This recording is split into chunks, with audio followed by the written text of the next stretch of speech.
talking. As I came out, there's a group of AIPAC guys. I knew them because when I resigned, they tried to recruit me. They wanted me to speak at the AIPAC conference. They offered me bribes. They offered me the whole thing to join their team. All I'd have to do is say that Saddam Hussein had weapons of mass destruction. Well, I ain't going to lie. And, even if you offer me $6 million, which they did, I ain't going to lie. So there went that deal. But they're bird dogging me going in, and they're reminding everybody, senators, congressmen alike, will primary you. That's their weapon, the primary. They write checks, but so do other people. What they can do is primary you. And a primary is a kiss of death. Primary isn't you running against a Democrat or Republican. A primary is they putting somebody up within your own party and putting pressure on the normal funding channels to drop you. You have to burn through all your money to now do a primary you weren't planning on doing because you're building a war chest to run for election against the opposing political party, and you've burned yourself out. It's going to be a dirty campaign. All your dirty laundry is going up, and your other party opponents sitting there taking notes, and they're going to crush you in the general election. Primary is the kiss of death. That's what AIPAC does better than anybody else. And they go, we're going to primary you. And the long story short is eventually the Arabists were annihilated.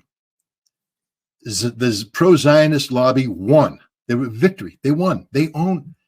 This isn't anti-Semitic when I say this. Please don't interpret it. It's just a statement of fact. They own everything. And it's been a strategy that they've played. They own Congress. Benjamin Netanyahu brags about it. There's videos about him saying how he owns Congress. He bought them all. They all sing for him. He's a man of such arrogance and hubris. He came during a presidential election and spoke to Congress in a way to promote, Barack Obama's opponent. No one does that, but he did it because he doesn't care, because they literally have a blank check. Nobody held him. Nobody in Congress said, get the hell out of my country. I would have. That's why I would never get elected to Congress. But if Benjamin Netanyahu came to my house, the people's house, stood up and articulated against a sitting president during a re-election, I would have jumped out of my seat, rushed the stage, snapped his neck, and thrown his dead body outside, because that's what you do to people who interfere with your elections. We sit there and go, the Russians interfere. Hell no. Nobody interferes in an American election like the Israelis do. They have bought everybody in Congress. They own Congress. But worse than that, and this is where Ms. Reed's statement comes, they own the media. AIPAC owns, and again, this isn't the Jews. AIPAC. Look, I was there. I told you, when I resigned, I was recruited. They came at me hard from everywhere. They come out of the woodworks. I'd be doing a hit at NBC, MSNBC, funny enough, 6-month contract I had with them. And the producers come up and they hand me their AIPAC cards. Hey, Scott, we need to talk. Hey, Scott, we need to talk. Hey, Scott, let's have lunch. Hey, Scott. Hey, Scott. Hey, Scott. It is the Jewish lobby, not the Jewish. Sorry, that's anti-Semitic. That one you can hit me on. Okay. It's the pro-Israeli lobby. It's not the Jewish lobby. That's a horrible thing. I apologize for that. It's the Israeli lobby, the pro-Israeli. They are everywhere. They own everything. They run everything, and they all conspire together. They spy on behalf of Israel.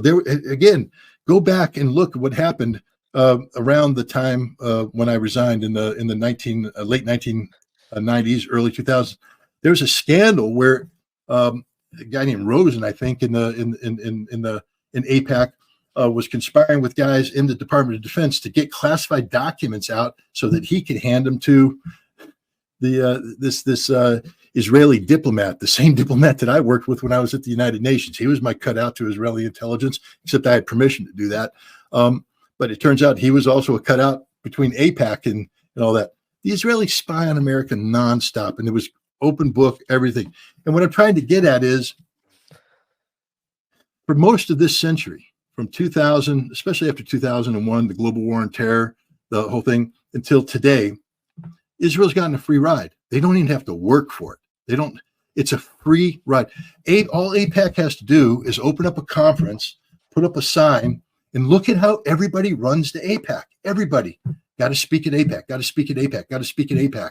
It's embarrassing. And literally, AIPAC doesn't hide it anymore. They are literally a front for Israel, but we're not allowed to call them that, or it's anti-Semitic. We're not allowed to say AIPAC needs to register as a foreign agent. No, anti-Semitic. AIPAC is an Israeli front. They are literally buying the United States Congress. And if you're an American, I don't care if you're Christian, Muslim, Jew, agnostic, atheist, I don't care. This should insult you that a foreign power has bought the Congress. Look at the new Speaker of the House. First order of business, ladies and gentlemen, when America is falling apart at the seams, homeless, you name it, we got problems. First order of business, I'm going to pass money for Israel. What the hell? That means that America is not even number two. Americans are like not even on the front list.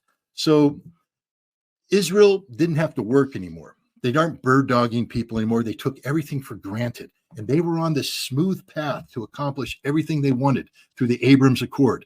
So they stopped working. They got lazy. They got soft.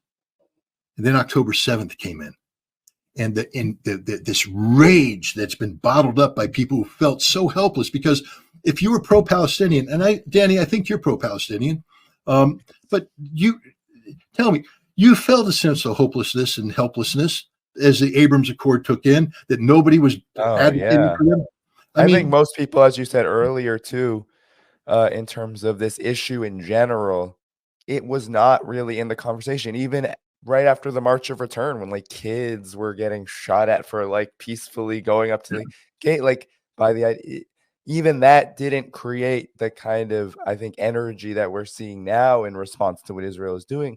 I think there was this hopelessness around the Palestinian cause, definitely. And I think Israel's Saudi Arabia normalization would have been a nail in that. It would have been, because we don't have to go into the itty bitty details, but we know that Saudi Arabia is a huge player in that region. For that to happen would be catastrophic. And so now what happens is nobody anticipated October 7th. So there wasn't a front loading of the Israeli propaganda machine. Israel was already in tatters because of Netanyahu's evisceration of basic law, and trying to take control of the judiciary, removing it as an independent agency. And so they're already on the defensive. You have a whole bunch of people going, well, Israel's really a democracy, but even the people that advocated for democracy are going, well, Benjamin Netanyahu's sort of destroyed this Israel. So the PR machine is falling in on itself, starting to argue against itself. There's a debate against themselves, etc. Boom. They don't have a plan. The whole world, they lost the script. It got out of control. The whole world's in the street and they don't know what to do. And so this is where you find out the true nature of people. When you strip away the pretense, when you strip away the scripting, the acting, and it just comes down, they're standing in front of you buck naked and they have to make a decision, you find out who they are. Ladies and gentlemen, let me introduce you to the reality of political Zionism, because that's what modern Israel is. It's not a democracy. It's not a nation that wants to live in peace and harmony with its neighbors. It's about the Israel that Benjamin Netanyahu has played a large role in creating. The Israel that assassinated Yitzhak Rabin is the ugly face of political Zionism, where they treat Arabs as animals. They view everybody as subhuman, and they don't care about the law. They will do everything necessary to achieve their objectives.